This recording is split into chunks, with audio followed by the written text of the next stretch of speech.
안녕하세요, 은비입니다. 여러분, 올해 프랑스에서 최대 규모의 아동 성적 학대 소송의 재판이 열렸다는 사실 알고 계신가요? 조엘 르 스쿠아르넥이라는 프랑스 외과 의사가 수많은 아동들을 성추행, 성폭행하여 기소된 사건인데요.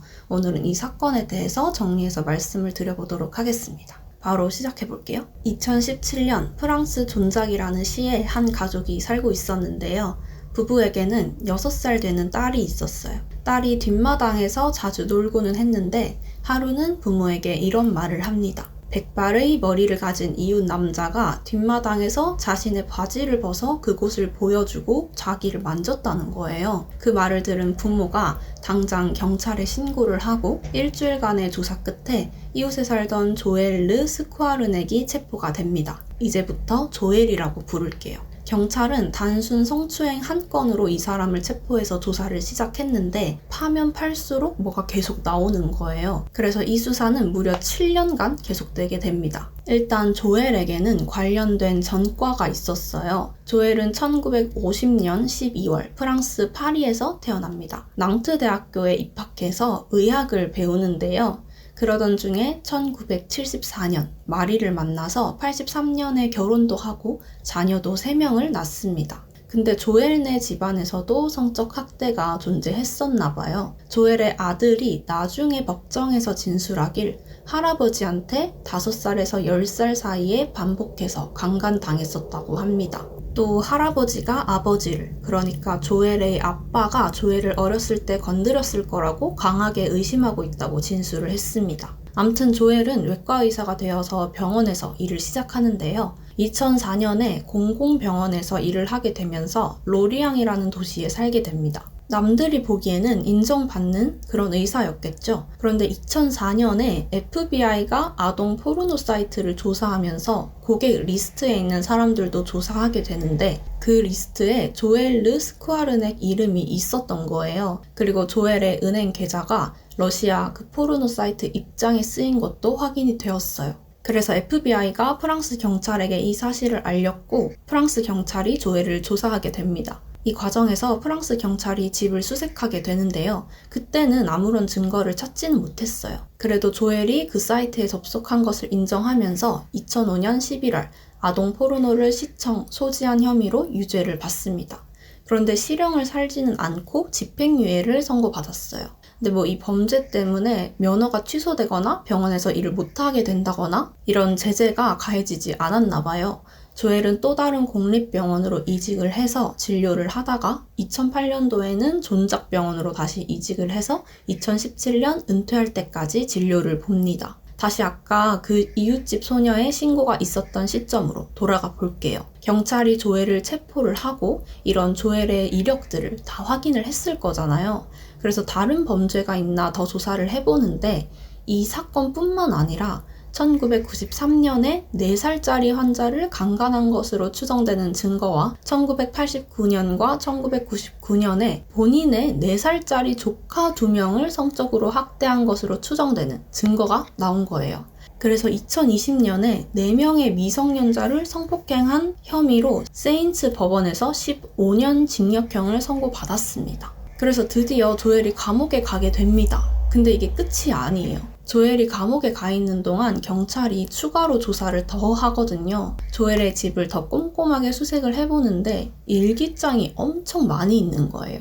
그리고 마룻바닥 아래를 살펴보니까 장난감들이 되게 많았는데 그 장난감들을 자세히 보니 성인용품이 한가득 섞여 있고 그 중에는 어린이 크기의 사람 인형도 몇 개 있었다고 합니다. 또 컴퓨터를 살펴보니까 아동의 그런 사진과 동영상들이 막 저장이 되어 있는데 그 수가 무려 30만 장이나 되었다고 합니다. 인터넷에서 다운받은 것도 있고 본인이 직접 찍은 것도 있었대요. 조엘이 기록을 엄청 세세하게 해놓는 사람이었나 봐요. 1990년에 일기를 쓰기 시작하여 1916년까지 일기를 계속 썼는데 일기장을 살펴보니까 몇 월 며칠에 어떤 환자에게 어떤 짓을 했는지를 다 써놓은 거예요. 이름까지 다 써놓아서 피해자들을 특정할 수 있었는데 그 수가 무려 300명이 넘었어요. 그 내용 중에는 저는 소아 성애자이며 앞으로도 그럴 것입니다 라는 말도 있었다고 해요. 피해자들은 주로 수술을 받기 위해서 마취를 했을 때 성적 피해를 입었어요. 그래서 아예 본인이 피해를 당한지도 모르는 사람이 거의 대부분이었대요. 아니면 피해를 입은 것 같기는 한데 기억이 잘 나지 않아서 긴가민가한 사람도 있었고, 너무 어린 나이에 피해를 입어서 말을 하지 못한 경우도 있었다고 합니다. 대부분의 피해자가 15세 미만이었어요. 주로 맹장염 때문에 수술하러 온 아이들이나 건강검진을 하러 온 아이들이 많았다고 합니다. 수술해준다고 해놓고는 마취시켜놓고 그 짓을 계속 해왔던 거예요. 몇십 년 동안 걸리지 않은 거죠. 경찰이 피해자들을 찾아가서 조엘이 당신을 성폭행했습니다 라고 알려주고 나서야 본인의 피해를 인지하게 된 사례가 많았다고 합니다. 피해자들 중에 용기를 내서 언론에 인터뷰를 하거나 법정에서 증언을 한 분들의 케이스를 몇 개 소개를 해드릴게요. 스테파니는 6살 때부터 조엘에게 성적 학대를 받은 피해자인데요. 스테파니 엄마는 조엘과 같은 병원에서 의료 보조로 일을 했다고 해요. 근데 스테파니의 아버지가 52의 나이에 심장마비로 사망하면서 조엘이 본인 집에 와서 살아라 라고 해서 스테파니 가족이 조엘의 집에서 같이 살게 됩니다. 스테파니 엄마 입장에서는 얼마나 고마웠겠어요. 근데 스테파니는 그 집에 들어가고 바로 성적 학대를 받게 됩니다. 조엘은 스테파니를 댄스 수업이나 플룻 대회에 데려다 준다는 핑계로 차에 태워서는 차 안에서 강간했다고 해요. 근데 스테파니는 조엘이 무섭고 엄마를 보호해야겠다는 생각에 이 일을 아무한테도 말하지 못합니다. 스테파니는 조엘의 집에 가기 싫었지만 거절할 수 없었고, 조엘은 그럴 때마다 스테파니에게 나쁜 짓을 하는 게 아니야 라고 말했다고 합니다. 나중에 스테파니가 50이 넘고 여동생이 2017년에 교통사고로 죽었는데, 그때서야 본인이 조엘에게 당한 일들을 편지로 적어서 여동생에 관해 몰래 넣었다고 해요. 스테파니는 자신의 경험을 공유하며 다른 학대 피해자들이 목소리를 낼 수 있는 힘을 얻는데 도움이 되기를 바란다고 말했습니다. 이 스테파니의 이야기도 조엘의 일기장에 다 적혀 있었고, 법정에서 일기장 중 일부가 공개되기도 했습니다. 조엘이 자기 조카한테도 그런 짓을 했다고 했잖아요. 조카 중 한 명인 알렉산드라는 스테파니와 다르게 주변에 이 사실을 알렸는데도 아무 조치가 취해지지 않은 사람 중 한 명이었어요. 알렉산드라는 자신이 조엘의 거의 첫 번째 피해자라고 생각한다면서 5살 때부터 학대를 당했다고 합니다. 다른 가족들이 집에 있을 때도 알렉산드라한테 와서 몰래 그런 짓을 하고 갔대요. 알렉산드라가 20살이 되던 해에 엄마한테 이런 사실을 말하게 되는데요. 근데도 조엘이 의사고 집안에서 권위가 있었기 때문에 맞설 수가 없었다고 해요. 알렉산드라 말고 또 다른 조카도 무려 3살 때부터 조엘에게 학대를 당했는데요. 10살 때 결국 어머니에게 이 사실을 알렸는데 가족들은 파도를 일으키길 원하지 않았다 라고 표현합니다. 그러니까 너만 참고 넘어가면 아무 일 없을걸? 괜히 나서서 이 평화를 깨길 원치 않았다는 거죠. 나중에 이제 조사를 하게 되면서 법정에서 재판장이 조카의 어머니에게 왜 신고하지 않았냐고 물어봅니다. 근데 이렇게 대답을 해요. 딸이 유일한 피해자이며 다시는 그런 일이 일어나지 않을 것이라고 생각했다고요. 아니, 본인 딸이 피해자인 게 제일 문제인 거 아니야? 저는 이 대답은 사실 이해가 안 가네요. 그럼 조엘의 와이프는 이 사실들을 다 몰랐냐? 본인은 몰랐다고 주장을 하고 있어요. 참고로 이 사건으로 조엘이 체포가 되고 감옥에 가면서 둘이 이혼은 했는데 와이프가 계속 면회는 간다고 합니다.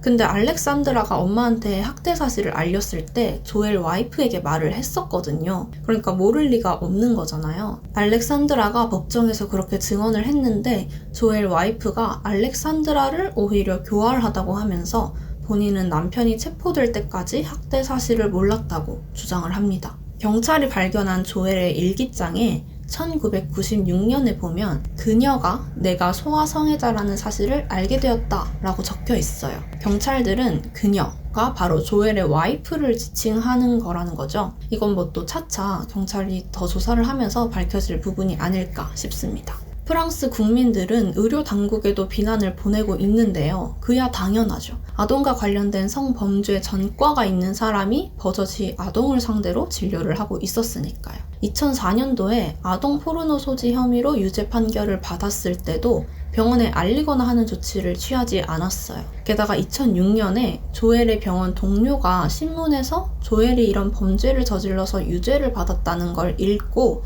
병원장에게 알리는 일이 있었어요. 병원장이 또 의료 당국에 이 사실을 알리고 어떻게 해야 하냐 물었는데 의료법을 위반하지 않았다고 답변이 왔다고 합니다. 그래서 계속 그 병원에서 일을 해요. 2008년에 또 다른 병원으로 이직을 할 때도 병원이 조엘의 전과를 알고 있었는데 그냥 채용했다고 합니다.